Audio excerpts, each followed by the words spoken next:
People keep asking me if I lost it. If I threw something, slammed a door, got in his face, and screamed until my voice gave out. And every time I give them the same answer. No, I didn't do any of that. What I did was worse. For him, anyway. I want to tell you what happened, because I've been sitting with it for weeks now, and I think it needs to be said.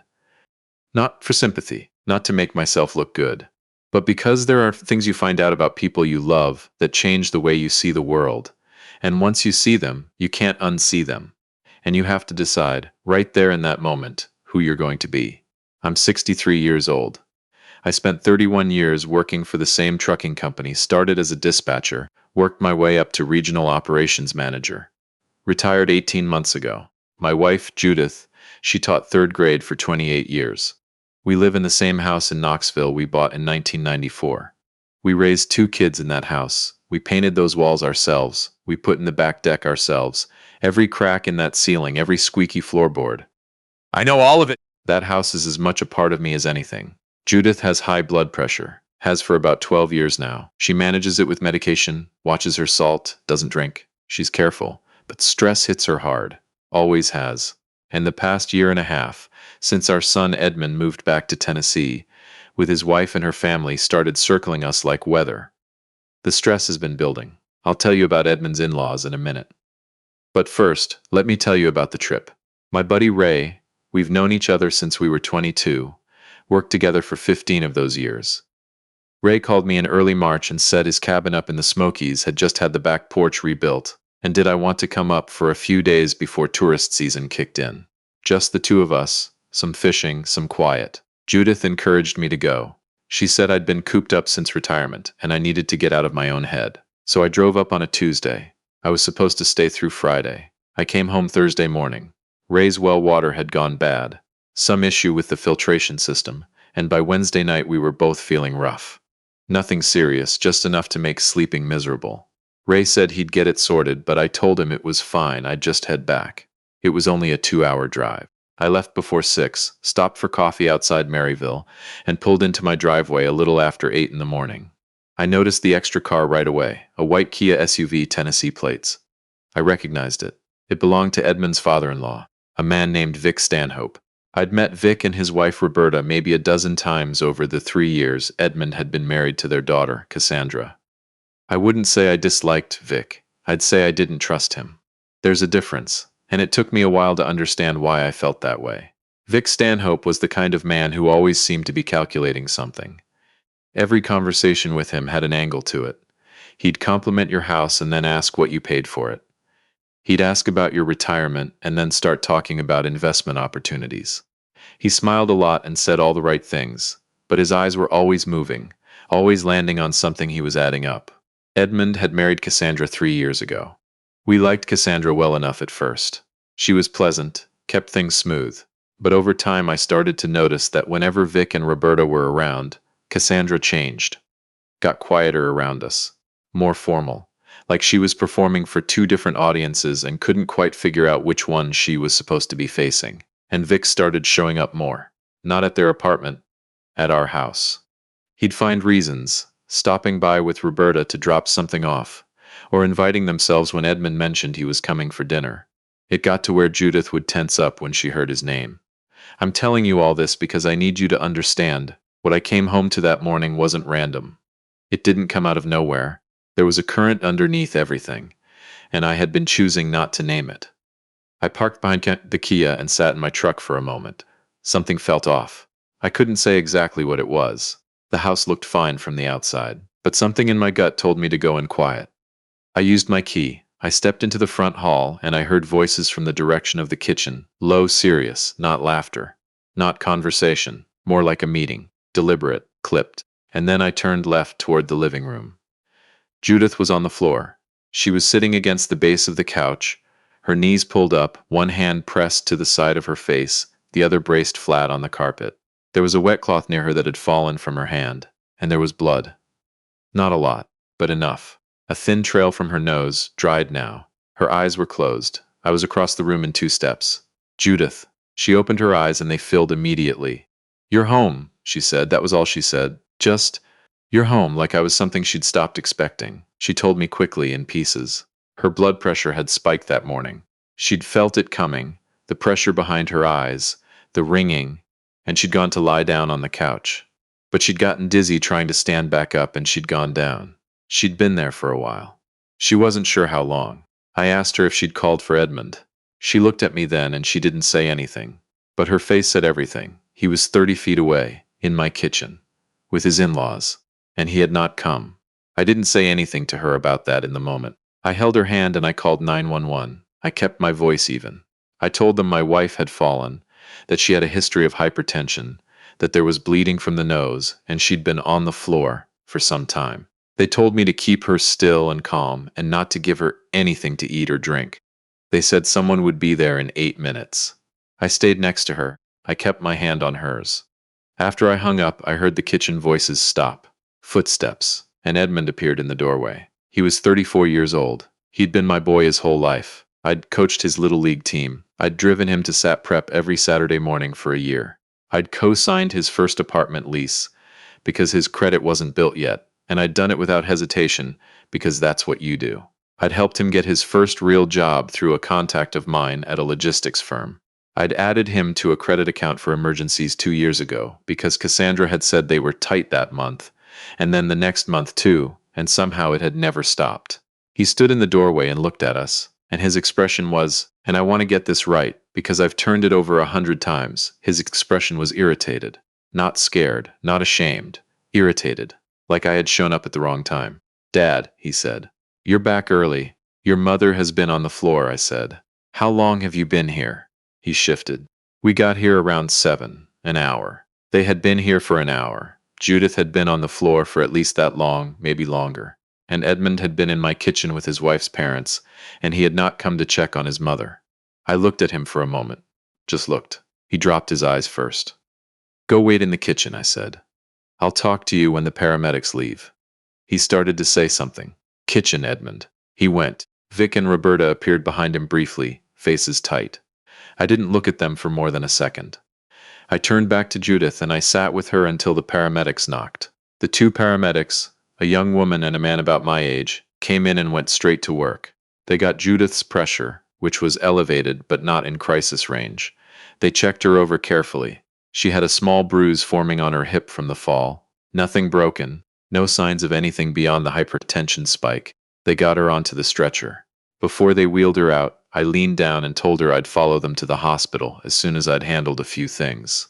She gripped my hand hard. I kissed her forehead. Then I went to my kitchen. Vic was standing near the island. Roberta was by the window. Edmund was at the table. And there were papers spread out across my kitchen table.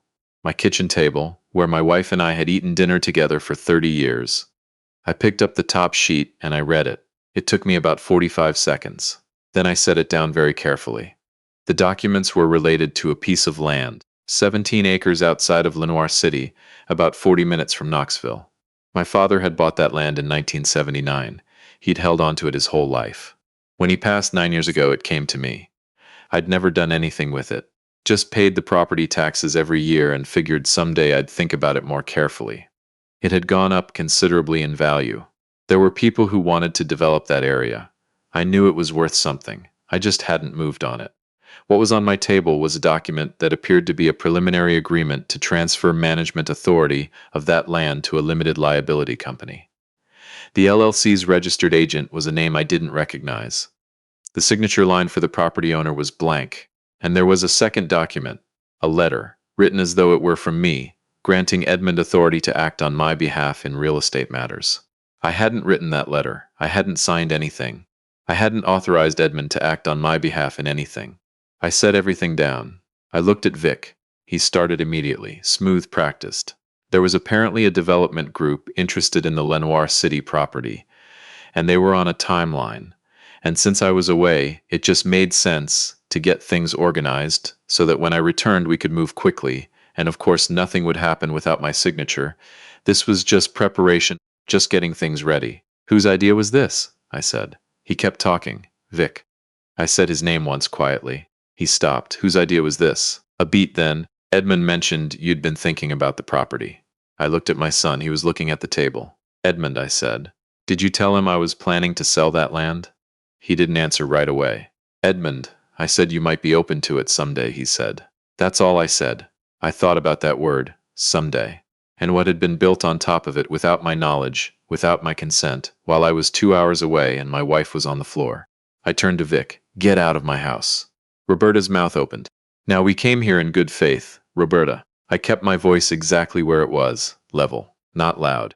I asked your husband to leave. That includes you. You can take those papers with you. They're not worth anything without my signature, and they never will be. Vic's jaw tightened. He started to say something about the development opportunity, about timing, about Vic. I pointed at the door. My wife is in an ambulance right now. You have been in my home for over an hour while she was on my living room floor. I am asking you to leave once. I will not ask twice. He looked at me for a long moment. And then he picked up the documents, folded them, and he and Roberta walked out through my front door without another word. I listened to their car back out of my driveway. I stood there until I couldn't hear the engine anymore. Then I turned to my son. He was still at the table, still not looking at me. I pulled out the chair across from him and sat down. I didn't raise my voice. I want you to understand that, not once. Because this wasn't about anger. I was past anger. I was somewhere quieter and much more serious than anger. Tell me, I said, what you thought was going to happen here. Edmund said it wasn't what it looked like. He said Vic had come to him with the idea that a developer Vic knew was interested in that land, that there was real money on the table, and he was just trying to help, trying to be proactive. He was going to tell me when I got back. While I was gone, I said. I was just getting it organized. While I was gone, Edmund. And your mother was in the living room. He stopped. How long had she been there when you arrived? He was quiet. How long? I don't know, he said. She said she was fine. She said she just needed to rest. She said she was fine, yes. And so you went into the kitchen with your father-in-law and shut the door. He looked up then. He said she'd told him she was okay. He said he checked on her. He said I was making it sound like he just ignored her, and that wasn't fair. He was right there in the house. She was on the floor, Edmund. He stopped again. She has high blood pressure. You've known that your whole adult life. She told you she wasn't feeling well. And you walked away from her and sat down at my kitchen table to go over documents you had no right to be looking at. He started about the land again, about how much it was worth, about the development interest, about how he'd been thinking about our financial future, about how he was trying to do something good. I let him finish. Then I said, I want to ask you something, and I want you to think carefully before you answer. He waited. How much did Vic tell you you'd get out of this? His face changed. It went through something. I watched it happen. This wasn't about money for me, Edmund. He was quiet for a long time. Then, very quietly, he said Vic had mentioned a finder's fee, a percentage. If the deal went through, there it was. I nodded. I didn't say anything for a moment. Okay, I said. I want you to listen to me now, and I don't want you to say anything until I'm done. He nodded. I have been carrying you and Cassandra for 2 years. The credit account, I'm going to get an exact number from the bank, but from what I remember, you've put somewhere in the neighborhood of $18,000 on it. I co-signed your lease in Nashville, and I've been covering the gap when your rent went up. I got you your job through Gary Phelps, who is a personal friend of mine, and I vouched for you personally. I have done all of this because you are my son, and because I believed you were getting on your feet, and because your mother and I wanted to help. He was looking at me now. What happened today is not something I can put in the category of a mistake. A mistake is forgetting to return a call. A mistake is saying the wrong thing. What happened today was that you brought another man into my house, while I was away, to go through documents related to my property, with the intention of preparing a transfer of authority I never agreed to. And while you were doing that, your mother was on the floor of my living room. He started, Dad, I didn't know she was. I said I wasn't finished. He stopped. I'm going to close the joint credit account today. You'll need to make arrangements for the balance.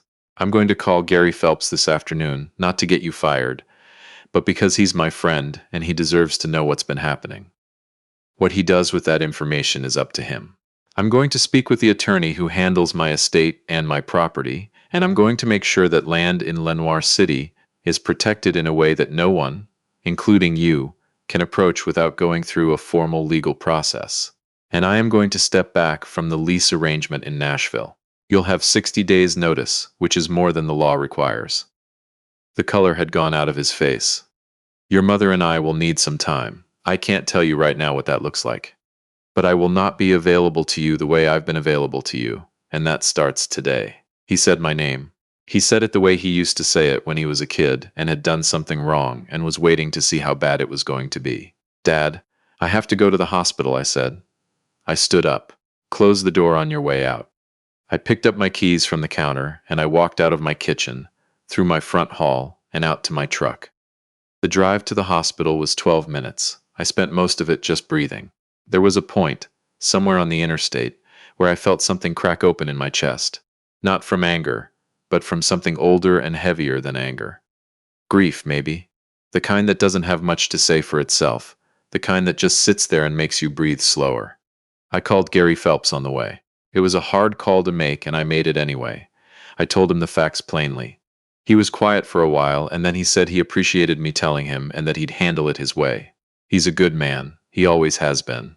I called my attorney, left a message with his office.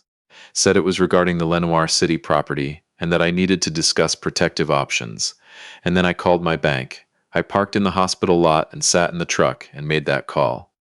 Closed the joint account. The customer service rep walked me through it. Professional, matter of fact. I thanked her and I hung up. Then I went inside and found my wife. She was in a room at the end of the second floor corridor. Sitting up in bed, the color better in her face, a blood pressure cuff on her arm, a nurse finishing some notes on a tablet. Judith looked up when I came in the door, and something in her eyes went soft. I sat in the chair next to the bed and I took her hand. The nurse excused herself. The room got quiet. What happened back there? Judith asked. She meant at the house. She'd known something was going on. She always knows. I told her. All of it. The documents, the LLC, the finder's fee, Vic and Roberta, what Edmund had said and what I had said back to him. She listened without interrupting. When I was done, she was quiet for a moment. Then she said, I knew something was wrong when they showed up this morning. Vic had that look he gets. I asked her what she meant. Like he's already spent it, she said. I almost laughed. I would have, if the day had been different. She asked me if Edmund had called since I'd left. I checked my phone. He had, twice. I put the phone back in my pocket. Are you going to call him back? She asked. Not today, I said. She nodded. She understood. I'm sorry you had to come home to that, she said. I'm glad I came home when I did, I said. I keep thinking about if I'd stayed through Friday. She squeezed my hand. I squeezed back. They kept her for most of the day for observation, monitoring her pressure, making sure the spike was settling. By 4 in the afternoon, her numbers were where they needed to be. The doctor went over her medication, suggested a slight adjustment, told her to take it easy for a few days, and to follow up with her primary physician. He shook my hand on the way out, seemed like a decent man. I drove Judith home that evening. She slept most of the afternoon and was steadier by the time we left. She held my hand in the parking lot walking to the truck. My attorney called back the next morning. We talked for 40 minutes. He walked me through what he called a revocable living trust, a way to hold the Lenoir City property that would require any future transfer or management action to go through a formal trustee process. No shortcuts, no informal letters of authority, no one acting on my behalf without documented legal permission. I told him to move forward. Edmund called 4 more times over the next 2 days. He texts. The texts were long. One of them had the word sorry in it 11 times.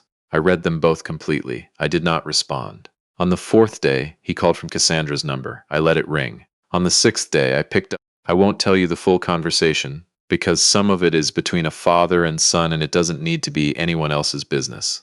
But I will tell you what I told him at the end. I said, I love you. That hasn't changed and it won't change.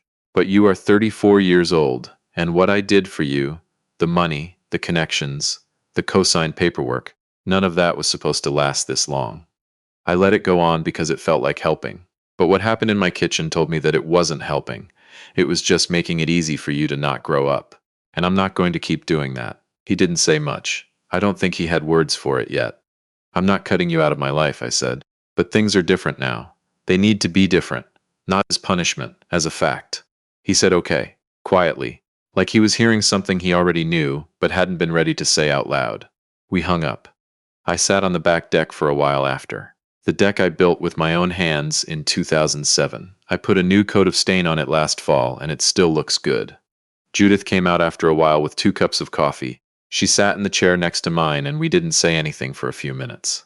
The yard was quiet, just the sound of the neighbor's dog somewhere down the hill and the wind coming through the trees at the back of the property. Do you think he'll be okay? She asked. She meant Edmund. I think so, I said. Eventually, I looked at her. She looked at me. 33 years, 18 of them in this house. Yeah, I said. I'm okay. And I meant it. Not the way you say something to close a conversation. The way you say something because it's true and because you have your coffee and your wife and your deck in the morning. And for right now, that's enough.